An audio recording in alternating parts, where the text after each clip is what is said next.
Thượng Hải, Thượng Hải, Thượng Hải, Thượng Hải, Thượng Hải. Ladies and gentlemen, welcome to Shanghai. Step into China's world of advanced transportation and stunning architecture.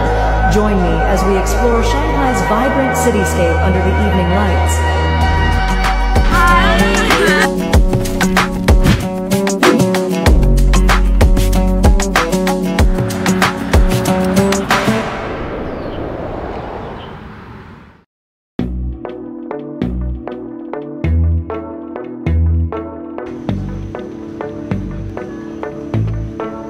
Có nhiều bạn hỏi Nguyên là tại sao đi du lịch một mình nhiều như vậy mà bây giờ mới đi Trung Quốc.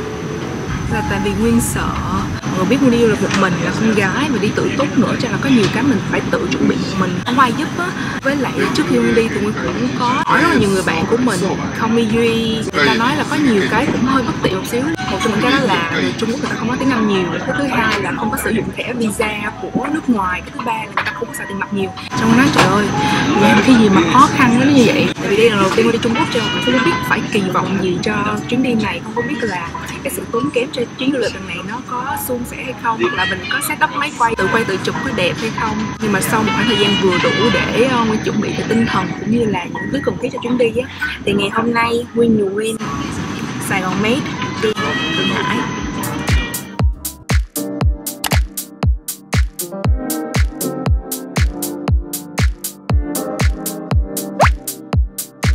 Tới rồi mọi người ơi.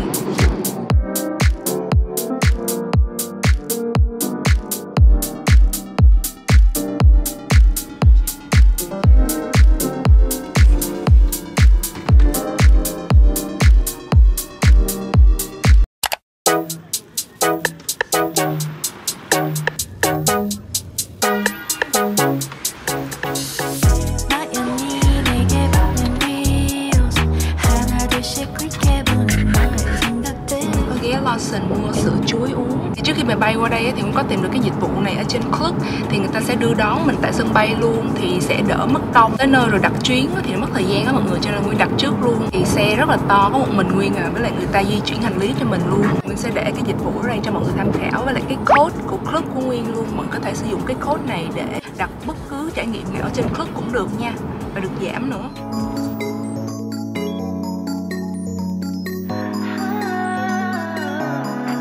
Đường đi về từ sân bay và trung tâm thì chỉ 1 tiếng hơn, không quá xa cho nên là Nguyên cũng không có bị mệt. Và Nguyên đang rất là nôn để check-in vào khách sạn lần này cho chuyến đi, một biểu tượng vượt thời gian của thành phố Thượng Hải. Khách sạn Fairmont Peace, hay còn được biết với tên gọi là Fairmont Hòa Bình, nằm uy nghi ngay bến bờ sông Hoàng Phố, đối diện khu phố đông hiện đại rực sáng ánh đèn. Bên ngoài của khách sạn thì luôn đông đúc khách du lịch chụp ảnh check-in, nhưng khi bước vào trong sảnh, mình mới cảm nhận đủ về bề dày lịch sử cũng như là nét cổ kính riêng biệt của Fairmont Peace.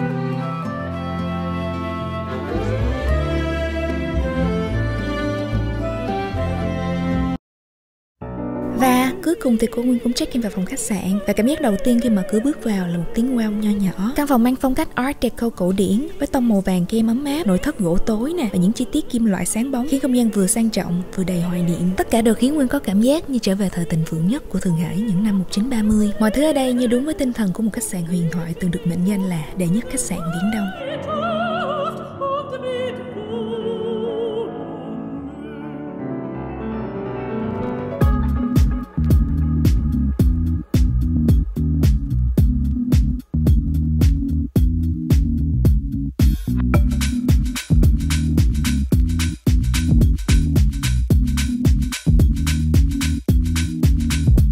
Nói là một trong những khách sạn đẹp nhất mà Nguyên từng được ở luôn mọi người. Nhưng mà có một điểm không biết có phải Nguyên nhạy quá hay không, nhưng mà mặc dù mọi thứ rất là đẹp nha, rất là chỉnh chu, sang trọng, sạch sẽ và được upgrade mới hết, mặc dù là cái tuổi đời của khách sạn này giống như là một lịch sử luôn ạ, nhưng mà khi mà bước vô phòng Nguyên vẫn cảm thấy một cái mùi cũ nha, giống như là đồ vật cũ, giống như cái sàn cũ. Thì Nguyên đang chuẩn bị để mình đi dạo bến Thượng Hải cũng như là cái phố đi bộ Nanjing, là cái phố mà có nhiều shopping ở khu vực này nè. Thì Nguyên chỉ ở Fairmont Peace Hotel, là cái khách sạn này đúng một đêm này thôi, rồi qua ngày mai Nguyên sẽ chuyển sang cái khu vực Xinjiang. Thì cái khu vực đó sẽ nó gần hơn những cái chỗ mà Nguyên muốn đi hơn. Với lại cái Fairmont Peace nó nằm ngay cái bến Thượng Hải, là cái chỗ mà nhiều tourist, nhiều khách du lịch nhất luôn, cho nên là cái phòng của Nguyên nằm ngay mặt đường, nó sẽ rất là đông và rất là ồn. Ngày mai mình sẽ đi qua một cái khu khác yên tĩnh và nhiều chỗ chơi hơn. Như mọi người nhìn nè, cái này nhìn ở ngoài là một cái tủ đúng không, nhưng mà khi mở ra nó là một cái tivi, cái giường Nguyên nằm ở bên đó thì có thể kéo cái tivi ra như vậy.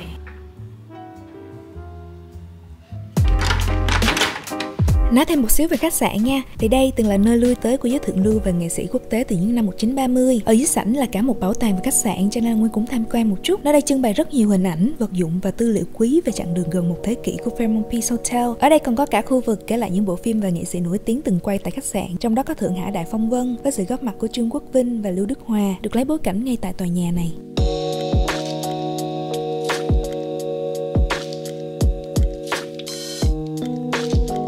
Đang ngồi trên rooftop của khách sạn để uống nước ép táo. Thì đằng sau của Nguyên mọi người thấy là có cái tháp Minh Châu Phương Đông, rồi những tòa nhà tài chính của Lục Gia Trủy thì nằm hết đằng sau lưng của Nguyên. Thì Nguyên có hỏi mấy bạn nhân viên là mấy giờ thì The Bund sẽ lên đèn, thì mọi người nói là dạo này thì trời tối thất thường á, có lúc thì 6 giờ lên, có lúc thì 6 rưỡi, có lúc thì 7 giờ. Nhưng mà trời sắp mưa rồi cho nên Nguyên không có biết là Nguyên có đợi được tới lúc đó hay không để quay được cảnh bến Thượng Hải lên đèn ở trên cái view cao như vậy á.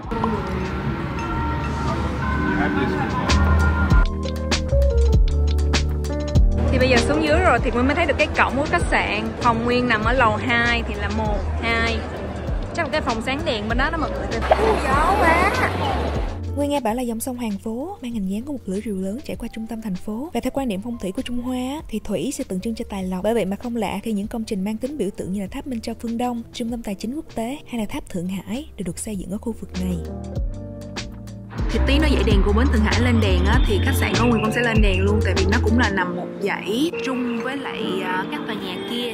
Trời ơi, mọi người nhìn đông kìa, quá trời đông luôn.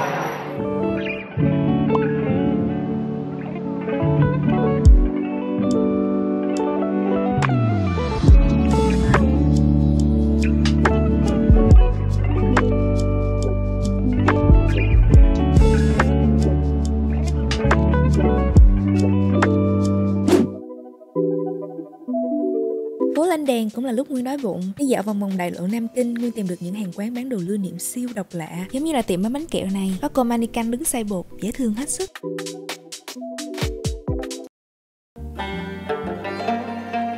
Rồi sau đó Nguyên lạc vào khu food court với những món ăn Trung Hoa đậm đà mùi hương đặc trưng của đất nước này.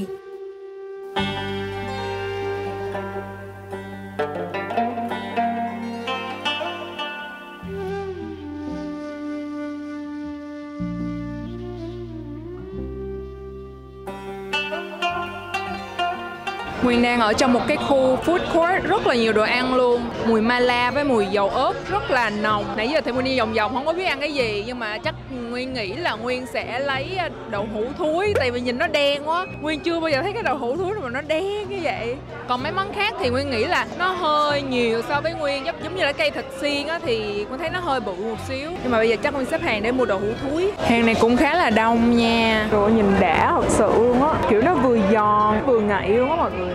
Bây giờ cái anh này anh đang làm cho Nguyên.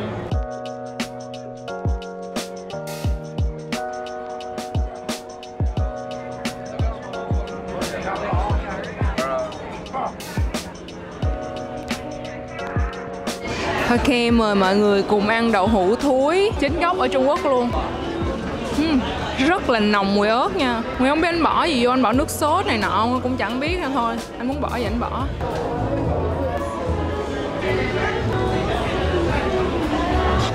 Thúi thiệt, rất cay nha, rất giòn luôn.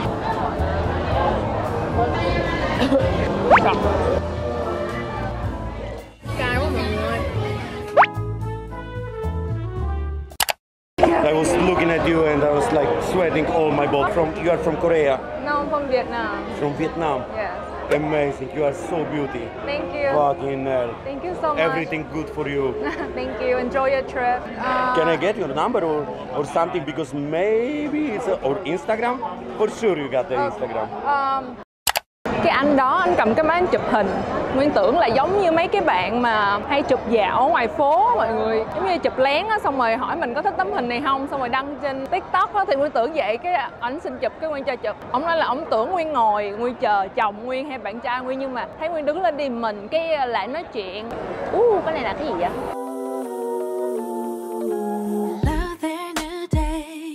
Nguyên đang bước vô cái động tiên nữ hay cái gì mà hang rồi trái tim rồi điều ước quá trời luôn nè mọi người. Mình nghĩ là giống như cầu tình duyên á.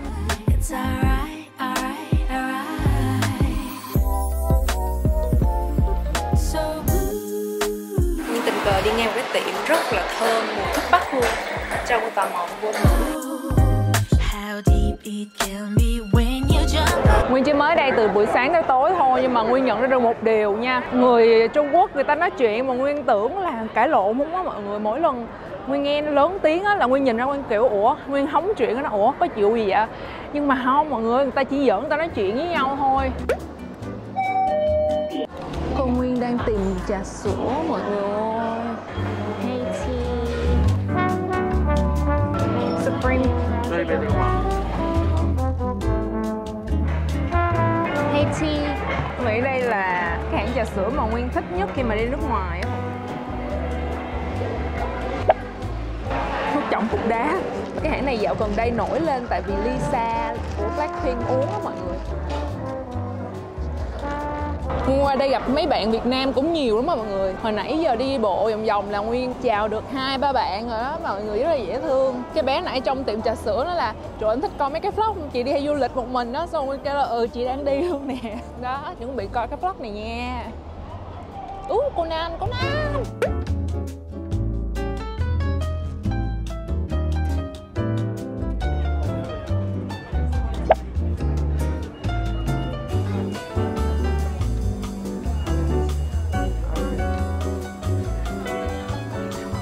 Tối nay thì mình sẽ ăn tối với lại tiểu long bao chiên, nhưng mà bên trong nhân sẽ là thịt cua.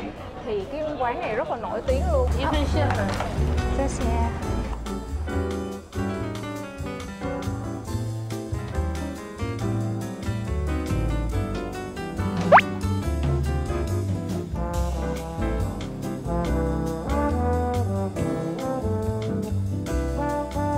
Sau bữa ăn tối nhẹ nhàng thì Nguyên cũng gấp rút đi bộ ngược về khách sạn để kịp nghe buổi hòa nhạc của ban nhạc Old Jazz Band, linh hồn của Peace Hotel và cũng là ban nhạc jazz lâu đời nhất thế giới được kỷ lục Guinness công nhận. Buổi biểu diễn được diễn ra ngay tại The Jazz Bar ngay trong sảnh khách sạn. Nguyên như được đưa ngược về Thượng Hải những năm 1930, thời kỳ mà âm nhạc jazz là biểu tượng của sự phóng khoáng và thanh lịch.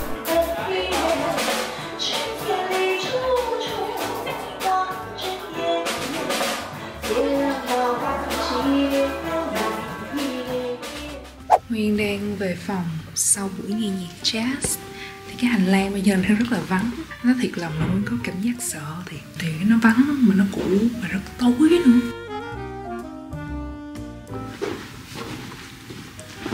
Trời ơi, còn mấy cái phòng này nữa. Má ơi liên lạc, má ơi. Trời đã sợ còn liên lạc đấy. Trời ơi. Sao ta?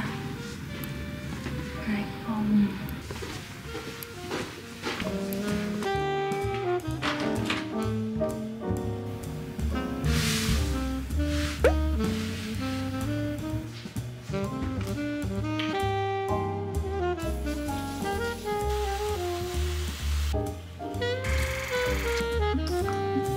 Mà thấy cái mặt Nguyên nó nhỏ hơn nhiều. Tối nào cũng đánh cái máy này hết. Giờ có 5 sao, 10 sao gì cũng đúng. Thành tẩy mấy bạn luôn.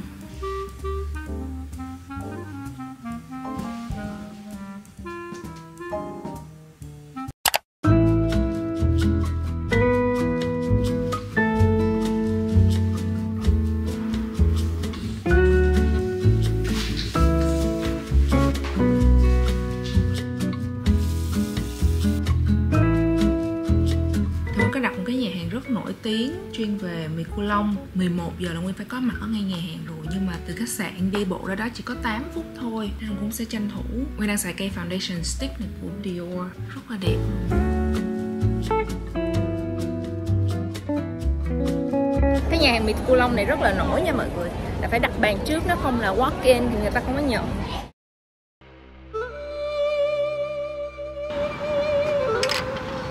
I have a reservation at 11 for one. Yes.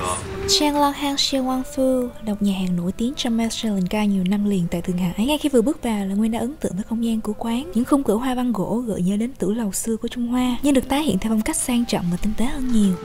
Nhà hàng này thì được nằm trong Michelin Guide mấy năm liền luôn cho nên rất là nổi. Thì chắc Nguyên chỉ ăn đúng một tô mì thôi.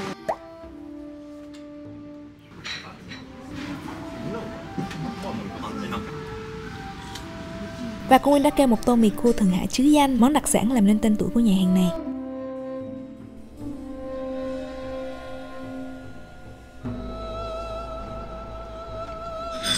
sao Nguyên ăn được hết dĩa này mọi người.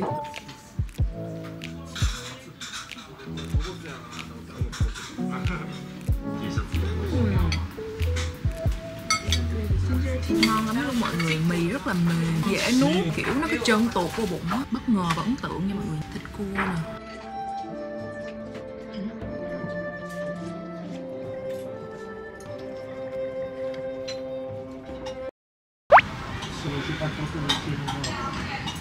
Đồ ăn bên này Nguyên nghĩ là nhiều bột ngọt hay sao mà Nguyên bị mệt người ấy mọi người. Kiểu Nguyên bị say bột ngọt rất là nặng, rã hết tay chân luôn. Cái tô mì cua đó 1,5 triệu đó mọi người, đổi lại là cái đầu đau say bột ngọt. Bây giờ Nguyên đang trên đường tới khách sạn thứ 2 cho chuyến đi này. Và một điều nữa Nguyên nhận ra trong ngày hôm nay đó là người ta sẽ nói tiếng Trung, còn Nguyên cứ nói tiếng của Nguyên, không ai hiểu ai hết nhưng mà cứ quơ là hiểu. Beautiful view. Thank you so much. Và đây là chiếc room tour thứ 2, khách sạn The Langham Shanghai thuộc tập đoàn của Anh Quốc. Khác với Fairmont thì The Langham lại toát lên nét hiện đại, thanh lịch và tinh tế, theo đúng tinh thần của Anh Quốc đương đại.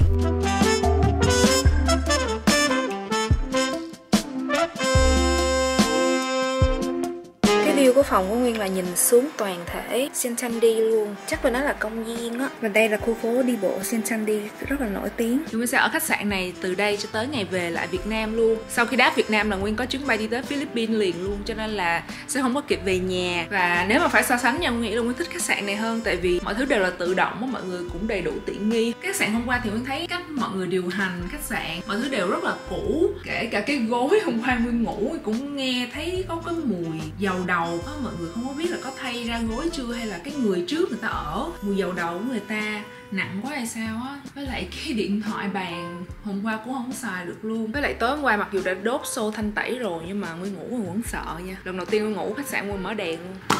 Xịt miếng chống nắng trước khi đi ra ngoài.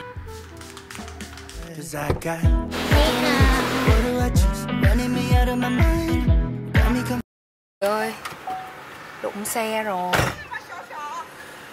Chết rồi mọi người, đụng xe rồi. Oh my god, sợ quá giờ Nguyên phải làm sao? Oh my god. Rồi, ông này ông đụng với cô này đang đi bộ luôn.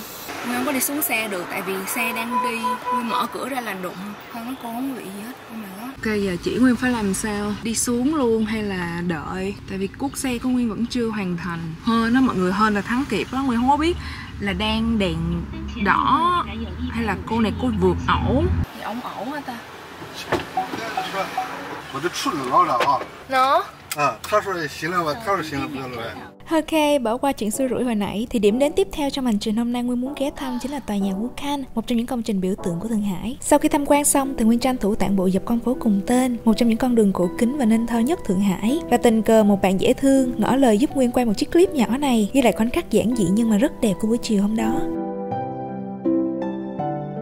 Và tất nhiên Nguyên cũng phải ghé đến đường An Phu, hay còn được gọi là đường An Phủ, để mua sắm rồi.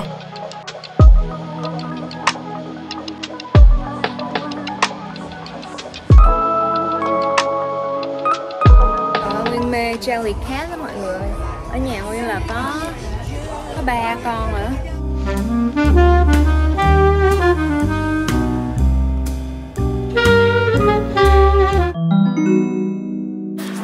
Thank you. Xe quê quá. Trời, vô tiệm lựa nhẫn mua nhẫn mà bị muỗi cắn mọi người ơi. Đây nè. Nguyên nhóm máu ô á mọi người, cho nên là mũi nó hay bu dữ dội luôn. Nguyên với ba Nguyên đi đâu là mũi bu. Bây giờ thì Nguyên đang kiếm trà sữa, cảm thấy thiếu nó có trà sữa nó mới gọi là trọn vẹn.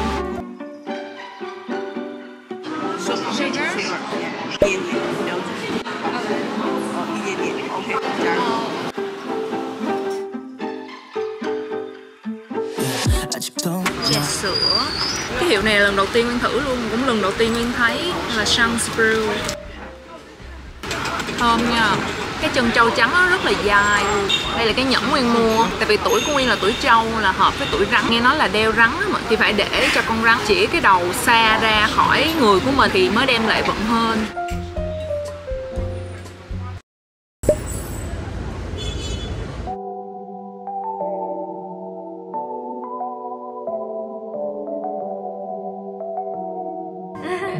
Thank you. Giày mới. 어젯밤에 어디 있었어 내 생각하곤 있어 너 어린아이 같아 난 아직까지 마음이 넌 아파 I'm feeling lonely Something about you make me feel insecure baby Something about you girl Stay here right by my side Feel like I am falling deeper 여기서 alone I feel like falling deeper, deeper Cause I love everyone. Còn đây chính là tiệm kem gelato của thương hiệu thú nhồi bông Jellycat. Điều đặc biệt đó là tiệm này là được thiết kế theo concept tiệm thuốc bắc cổ truyền Trung Hoa. Độc lạ ở chỗ là concept này chỉ có duy nhất ở Thượng Hải. Các món thú nhồi bông trong cửa hàng cũng được biến tấu theo chủ đề thuốc bắc, nào là nhân sâm, linh chi, cam thảo phiên bản plush toy. Nguyên thì không có mua gì hết á, chỉ đến đây để ăn một phần kem gelato thôi.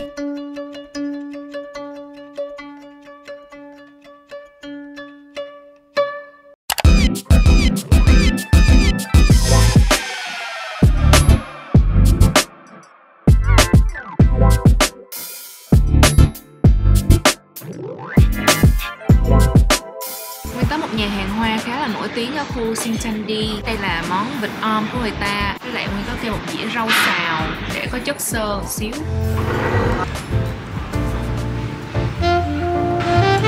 Ngọt.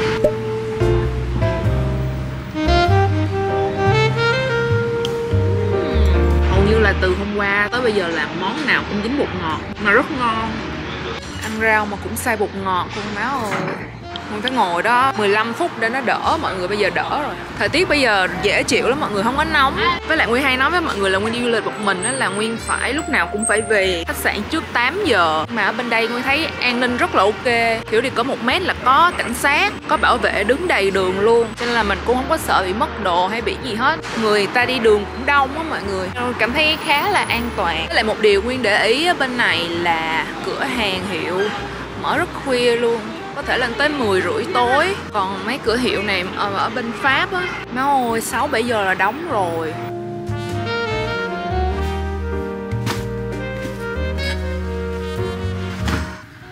Đỏ hết dài luôn. Hình như nhân viên khách sạn nó vô xịt thơm phòng hay sao mọi người. Rất là thơm luôn. Đúng là có nhân viên vô phòng thì cái cốc mền mới được lật lên như vậy. Người ta quấn cái dây sạc cho Nguyên luôn. Mini haul, ngày hôm nay Nguyên mua gì? Ok, đầu tiên là phải nói tới đôi salmon đầu tiên của Nguyên. Cái này Nguyên thấy đang rất là trend. Rồi thứ hai Nguyên có ghé 13 de Marzo. Thì lúc đầu vô là định mua một ly nước để check in thôi. Tự nhiên lên lầu cái tự nhiên tốn tiền. Thì Nguyên có mua 2 cái áo nhưng mà Nguyên không có biết là nó mắc như vậy. Dù da Nguyên không có hợp màu xám, nhưng mà cái mẫu này người ta không có màu khác nên thôi lấy đại luôn. Nguyên thích cái này tại vì nó có cái dây móc như này nè, một bên khá dễ thương với lại con gấu nữa. Một cái thứ hai là cái Nguyên đang mặc nè.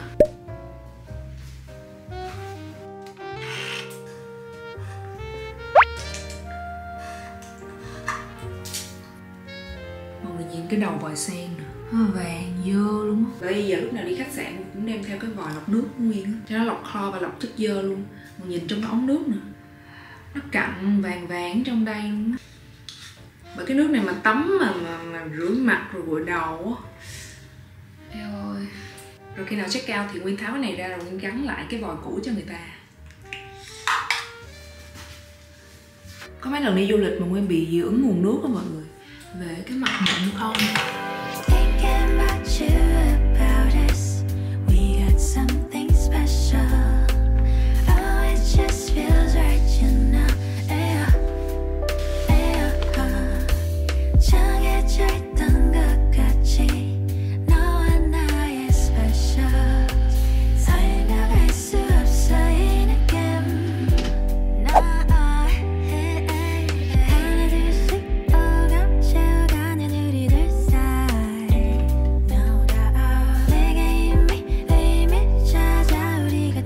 Mọi người, ngoài trời đang chuyển mưa, với lại Nguyên đang get ready để đi ăn một cái trải nghiệm yến tiệc giống như là cổ trang Trung Hoa hồi xưa. Ngoài món ăn ra thì Nguyên cũng có book để được mặc hán phục, nhưng mà Nguyên nghe review nói là make up ở bên đó không có đẹp lắm, cho nên là thôi nghĩ Nguyên sẽ tự làm luôn, rồi Nguyên tới đó để người ta làm tóc cho mình.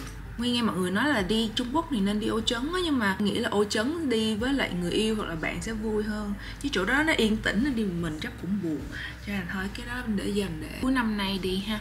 Mà mọi người biết Nguyên đi du lịch mình Nguyên mang rất là nhiều đồ, cái máy quay to, rồi cái máy quay nhỏ kèm với tripod cho máy nhỏ, rồi cái cây tripod selfie stick để Nguyên tự chụp hình một mình nữa, rồi biết bao nhiêu là túi, rồi micro, cái túi pin để thay cho hai máy. Còn cái điện thoại thì Nguyên treo trên người nên là cũng không có sao. Với lại hôm nay Nguyên mặc một cái outfit dài từ đầu đến cuối của Into A, một local brand Việt Nam, để tí mình có thể đi chùa được luôn.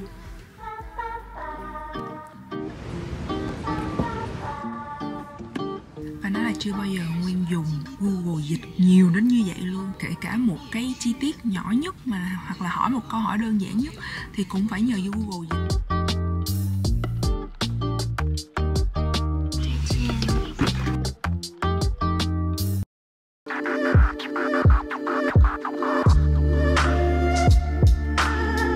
Nguyên đến địa điểm yến tiệc sớm hơn gần 2 tiếng để chọn bộ hán phục ưng ý và chuẩn bị phần tóc. Các bạn nhân viên ở đây vô cùng dễ thương. Họ sẽ cho mình chọn kiểu tóc theo sở thích rồi khéo léo tạo kiểu tỉ mỉ từng chút một. Cảm giác như được hóa thân thành tỷ tỷ bước ra từ cổ trang vậy.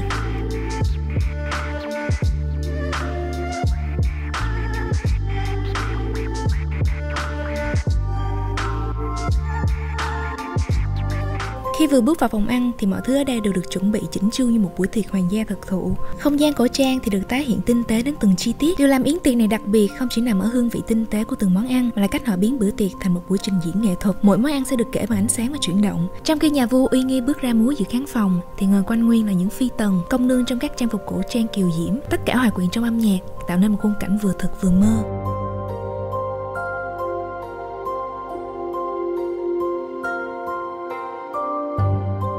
Là có chăn hulu ngon nhất mà Nguyên từng ăn luôn. Buổi yến tiệc kéo dài gần 2 tiếng với 10 món ăn được phục vụ tuần tự như một buổi fine dining thời cổ.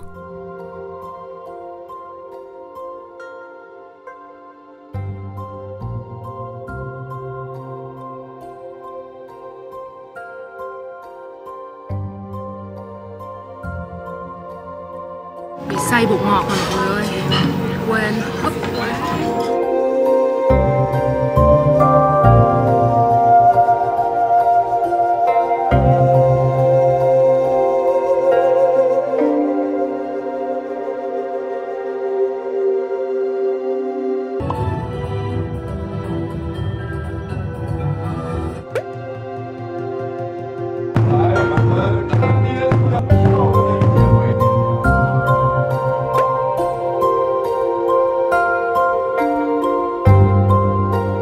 Cái đống tóc giả hồi nãy nó khô quá, bây giờ rồi tóc thiệt á, kiểu nó khác liền luôn.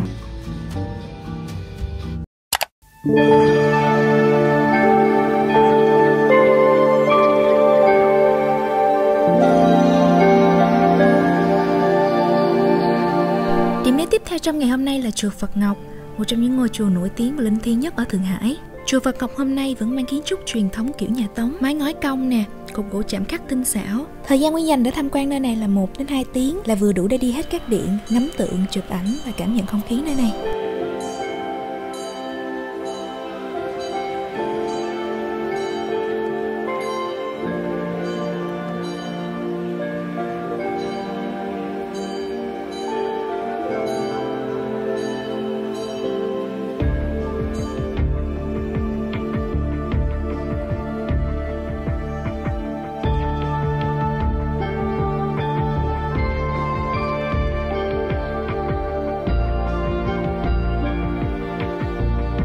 Đáng lẽ là Nguyên không có đi chùa Phật Ngọc mà Nguyên đi chùa Tĩnh An, là một ngôi chùa lớn hơn, được nhiều khách du lịch biết đến nhiều hơn. Nhưng mà không hiểu tại sao Nguyên đi ngang cái chùa này xong rồi Nguyên kêu bắt tài xế tấp vô luôn. Chắc là cũng có duyên được ghé vô chùa này, tại vì vừa lúc Nguyên vô là các thầy các sư tăng tới giờ tụng kinh luôn. Với lại Nguyên biết cái này ở nhà Nguyên nhiều lắm rồi, tại vì đi chùa nước nào Nguyên cũng mua một cái, nhưng mà qua đây Nguyên cũng mua. Phát sinh là được ban ơn á, cho nên là Nguyên cũng mua một cái 200.000. Mọi người biết bây giờ tôi đang cần một cái gì không?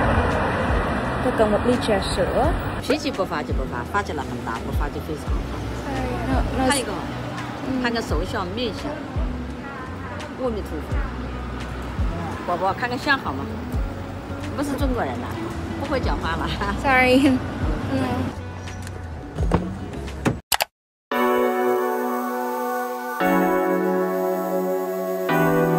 Nguyên đang ở Yuyan Old Street, phố cổ Yuyan, thì đúng là vừa bước qua đây Nguyên bị choáng ngợp á mọi người. Nó quá là hoành tráng luôn, rất là nhiều store, rất là nhiều shop ở đây. Và đây thật sự là một trong những điểm du lịch mà mọi người khi đến Thượng Hải nên tham quan. Nhưng nhiệm vụ chính của Nguyên khi đến với Yuyan lần này là tìm trà sữa. Tại Nguyên cảm thấy Nguyên đang bị tuột đường mọi người ơi.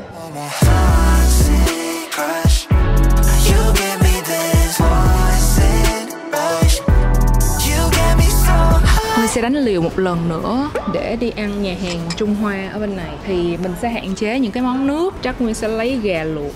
Gà luộc là an toàn nhất. Nhà mọi người ăn gà nha.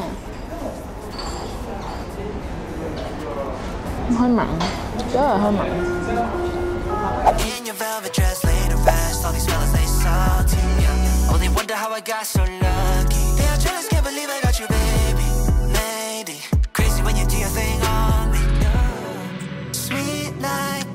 Lúc đầu là Nguyên chọn cái màu xanh là bạn đã làm xong hết rồi, xong rồi Nguyên thấy cái màu trắng Nguyên muốn đổi qua, cái này nó mắc hơn một xíu nhưng mà nó hợp với cái màu da của Nguyên đó mọi người. Bạn tháo ra bạn đổi cho Nguyên luôn, rất là dễ thương. Cái này là đá thật đó mọi người.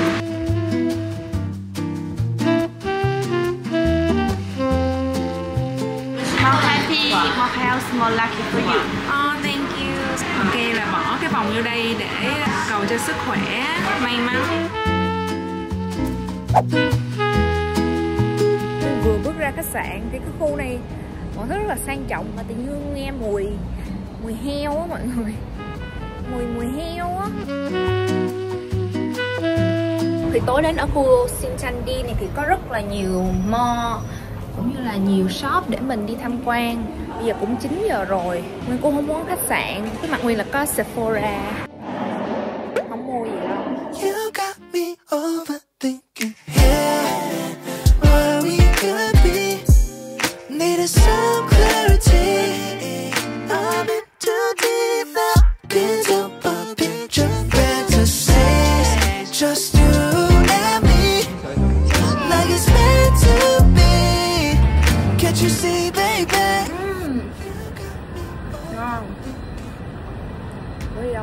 Có chút ra mưa, rất là mắc mưa mọi người.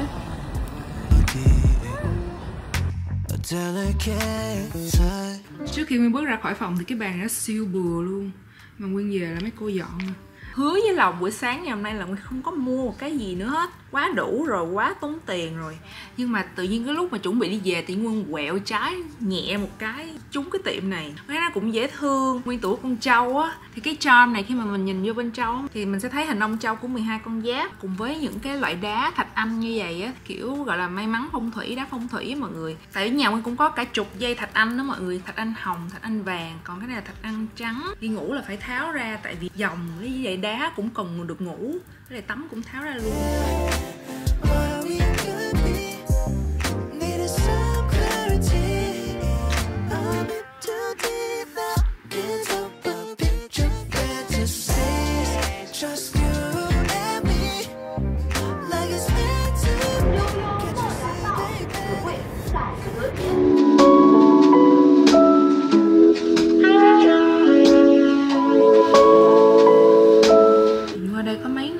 Xiên kẻ bông mắt ghê.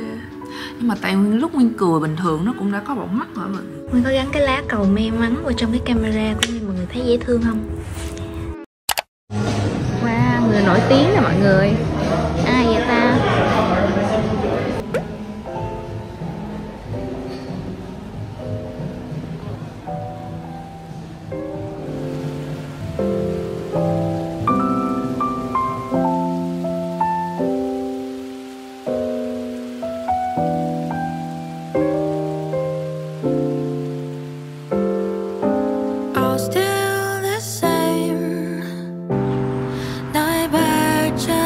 Tối qua thì Nguyên có đăng vài tấm hình mà Nguyên tự chụp bằng cái cây selfie stick ở trên Instagram á. Thì nhiều bạn sau cái post đó inbox Nguyên rất là nhiều hỏi về bí quyết đi du lịch một mình của Nguyên. Thực sự Nguyên cũng có suy nghĩ, ủa bí quyết là gì ta? Thật ra thì cũng không có một cái bí quyết nào nhất định. Quan trọng là mình thích với lại mình đủ cẩn thận và biết giữ an toàn cho bản thân mình thôi. Nhưng Nguyên luôn nói là lúc nào Nguyên cũng ráng đi về khách sạn trước 8 giờ tối. Với Thượng Hải nha, Nguyên thấy Nguyên có cảm giác an toàn, tại vì mọi người cứ đi vài ba bước chân là sẽ thấy một cảnh sát hoặc là bảo vệ đứng dưới đường để điều giao thông hoặc nhắc nhở người dân. Với nhiều người Trung á, thì Nguyên thấy các bạn nhân viên ở bên này rất là dễ thương, rất là nhiệt tình luôn. Từ các bạn nhân viên bán hàng cho tới các bạn nhân viên cửa hàng tiện lợi hoặc là ăn uống, mọi người rất là dễ thương, rất là chịu khó, nhiệt tình để chỉ cho người nước ngoài mọi người. Với lại Thượng Hải cũng là một thành phố lớn á, cho nên là Nguyên để ý các bạn trẻ ở bên đây rất là sành điệu, ý thức và lịch sự. Kìa, đổ nữa. Có một ly nước mà đổ 2 lần. Quay xong nhìn lại thấy kỳ kỳ, thấy cái thiếu cái gì đó. Thì ra là sáng em Nguyên đi quên đánh sống mũi.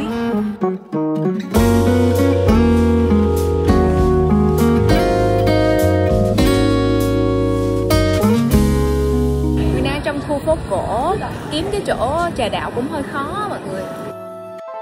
Đây là một trải nghiệm trà đạo mà Nguyên muốn thử từ lâu lắm rồi. Mọi người theo dõi chắc cũng biết là cô Nguyên rất là mê uống trà ha. Nên khi có cơ hội vừa được thưởng trà, vừa ngắm nhìn khuôn viên vườn du doanh thanh tĩnh như thế này thì đúng là quá tuyệt vời. Trải nghiệm này Nguyên book trên Klook. Nguyên sẽ share lại code giảm giá riêng của Nguyên để ai muốn book các dịch vụ trên Klook thì có thể áp dụng luôn nè.